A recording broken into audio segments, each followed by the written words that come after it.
आज हनुमान जयंती है, यानी आज हनुमान जी का जन्मदिन है।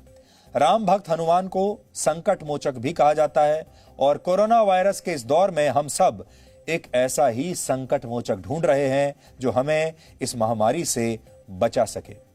भगवान हनुमान का जीवन मंत्र इस मुश्किल दौर में एक संजीवनी बूटी साबित हो सकता है भारत के लिए। इसलिए अब हम ये समझने की कोशिश करेंगे कि हम सब हनुमान के जीवन से आज इस कोरोना काल में क्या सीख सकते हैं। हनुमान से जुड़े प्रसंग हमें 5 तरह की वैक्सीन के बारे में बताते हैं।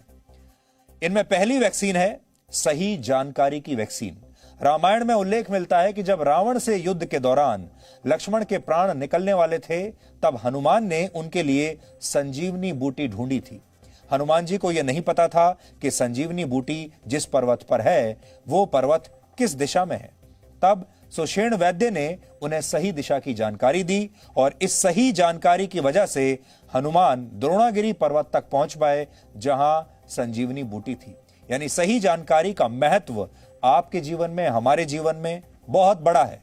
अगर जानकारी गलत हो तो आप कभी भी अपने लक्ष्य को हासिल नहीं कर पाएंगे, क्योंकि आप गलत दिशा में जाएंगे। जिसका आपने निश्चय किया है वो लक्ष्य कभी आपको मिलेगा ही नहीं। तो पहली बड़ी बात यह है कि आपको सही जानकारी होनी चाहिए। तो सबसे पहली वैक्सीन जो आज आप सबको चाहिए वो है सही जानकारी की वैक्सीन। और आज के कोरोना काल में गलत जानकारियों की नकली वैक्सीन आपको लगातार दी जा रही है। मीडिया में भी दी जा रही है, व्हाट्सएप पर भी दी जा रही है, सोशल मीडिया पर भी दी जा रही है। तरह तरह की आपके सामने अफवाहें फैलाई जाती हैं। पुरानी तस्वीरें, पुराने वीडियोस निकालकर बता दिए जाते हैं कि ये आज के वीडियोस हैं और बहुत तरह का झूठ आपको बताया जा रहा है। वैक्सीन के साइड इफेक्ट्स हैं वो आपको बताया जा रहा है। इसलिए इन सब चीजों से सावधान रहिए और सही जानकारी की वैक्सीन लीजिए। आज हनुमान जयंती पर पहली वैक्सीन आपके लिए ये है। दूसरी है इच्छा शक्ति की वैक्सीन। राम भक्त हनुमान ने अपनी इच्छा शक्ति के दम पर कई असाधारण काम किए जो कि शायद वो कर ही नहीं पाते। उदाहरण के लिए उन्होंने अकेले विशाल समुद्र को लांघा, वो सूर्य को भी निगल गए और जरूरत पड़ने पर अकेले ही पूरी लंका में उन्होंने आग भी लगा दी। लंका दहन उस युग की सबसे बड़ी सर्जिकल स्ट्राइक थी जिसने रावण को हनुमान की ताकत का एहसास करा दिया था। इसलिए आपको भी जीवन में असाधारण कामों के लिए खुद को हमेशा तैयार रखना चाहिए। आज आप हनुमान जी से इच्छा शक्ति की वैक्सीन प्राप्त करके कोरोना वायरस की लंका का दहन कर सकते हैं और इस महामारी पर यह सबसे बड़ी सर्जिकल स्ट्राइक होगी।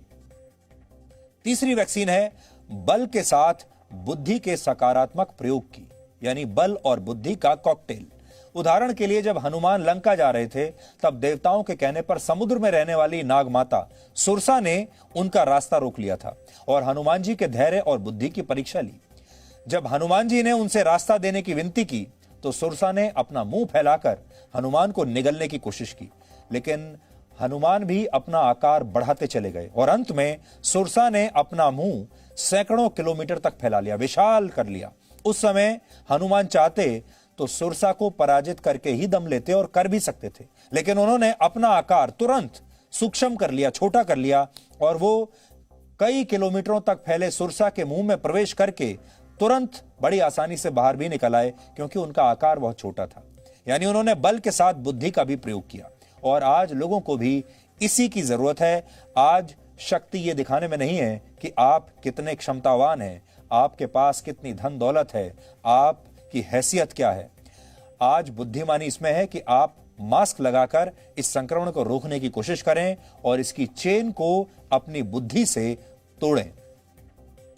आजकल लोग अपने कर्तव्य को लेकर निष्ठा नहीं दिखाते, इसलिए ऐसे लोग आज भगवान हनुमान के जीवन से बहुत कुछ सीख सकते हैं। वो अपनी जिम्मेदारियों को बोझ नहीं समझते थे, चाहे निर्भीक होकर लंका में सीता तक भगवान राम का संदेश पहुंचाना हो या फिर संजीवनी बूटी ढूंढते हुए पूरा पर्वत ही उठा लाना हो। हनुमान जी ने ये सारे काम अकेले किए। हमारे देश में अक्सर लोग एक दूसरे को देखकर व्यवहार करते हैं, एक दूसरे की कॉपी करते हैं। कोई व्यक्ति अगर मास्क नहीं लगाता तो उसे देखकर दूसरे लोग भी मास्क हटा लेते हैं।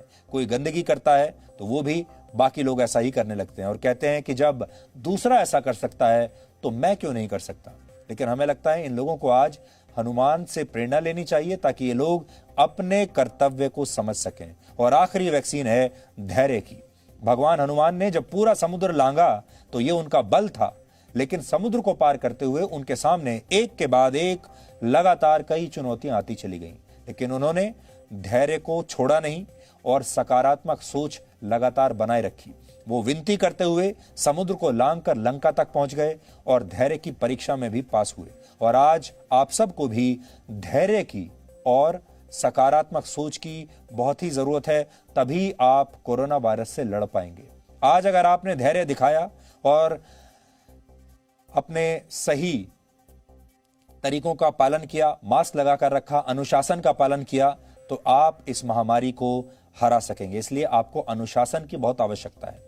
आप में से बहुत से लोगों को भगवान हनुमान के नाम का अर्थ नहीं पता होगा, इसलिए आपको संक्षेप में इसके पीछे की कहानी भी बताते हैं। जब हनुमान जी बाल अवस्था में सूर्य को निगलने के लिए अपने मुंह में रख चुके थे, तो इंद्रदेव ने उन्हें रोकने के लिए अपने वज्र से उन पर प्रहार किया था और इससे उनकी जो ठोड़ी थी वो टूट गई थी।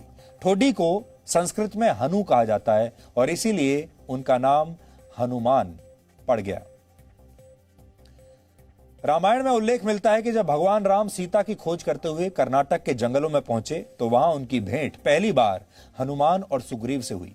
तब इस क्षेत्र को किष्किंधा कहा जाता था। हनुमान के बल, बुद्धि और भक्ति ने श्री राम को मोहित कर लिया और यहीं उन्होंने हनुमान और सुग्रीव के साथ मिलकर एक वानर सेना का निर्माण किया और फिर इसी सेना के साथ वो रावण के खिलाफ युद्ध में उतरे। लेकिन क्या आपको पता है कि त्रेता युग में भी श्री राम द्वारा बनाई गई इस सेना का बजट यानी इस सेना का खर्च कितना था? इस सेना का खर्च था त्याग, इच्छा शक्ति और सीता को रावण से छुड़ाने की प्रतिज्ञा। यानी त्याग, इच्छा शक्ति और प्रतिज्ञा ये ईंधन की तरह था और उसी ईंधन से ये सेना चलती थी। भगवान राम की ये सेना निस्वार्थ उनके साथ जुड़ी हुई थी। लेकिन आज का युग जो है ये त्रेता युग नहीं है, ये कलयुग है। और आज के इस कोरोना युग में कौन सा देश अपनी सेना पर कितना पैसा खर्च करता है, इसी से उसकी ताकत का आकलन आज भी किया जा रहा है।